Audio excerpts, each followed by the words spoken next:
আরে তুই কি ছাড়বি আমাকে? আমি তোকে ছেড়ে দিলাম। তোর মতো মেয়ে আমার দরকার নেই। তাহলে কেন এসেছিলে আমার জীবনে? আমি তোকে প্রপোজ করতে যাইনি, তুই এসেছিস আমাকে প্রপোজ করতে। তোকে ভালোবাসা আমার জীবনের সব থেকে বড় ভুল ছিল। আমি যদি আগে জানতাম না তুই এরকম চরিত্রহীন ছেলে, জীবনে তোকে ভালোবাসতাম না। এত কিছু যখন বুঝে গেছি তখন আমি ফোন করছি কেন?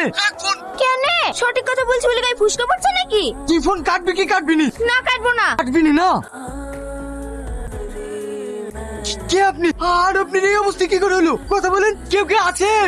আপনার কিছু হবে না, আমি আপনাকে হসপিটাল নিয়ে যাবো। আমি মনে হয় বেশিক্ষণ বাঁচবো না। না না, আপনার কিছু হবে না। আগে আমার কথা শোনো, আমার বোন। খেয়ে নাও। তুই আবার কষ্ট করে খাবার আনতে গেলি কেন? আমি নিজেই তো খুলে খেতে পারতাম। কি ব্যাপার, হাতে কি হয়েছে? ও কিছু না ভাই, লেবু কাটতে কি হাতটা কেটে গিয়েছে। তোকে বলিনি তুই কোনো কাজ করবি না? কি ব্যাপার, তোর খাবার কই? তুমি খেয়ে নাও ভাই, আমি পরে খাবো। হ্যাঁ, আইলে আবার দুর্ঘটনা হোক, আমি খাই দিচ্ছি। আজ আবার কি নিয়ে আসলি? মা আচার বানিয়েছে ভাই, তাই রূপার জন্য নিয়ে আসলাম। ও আচ্ছা ঠিক আছে।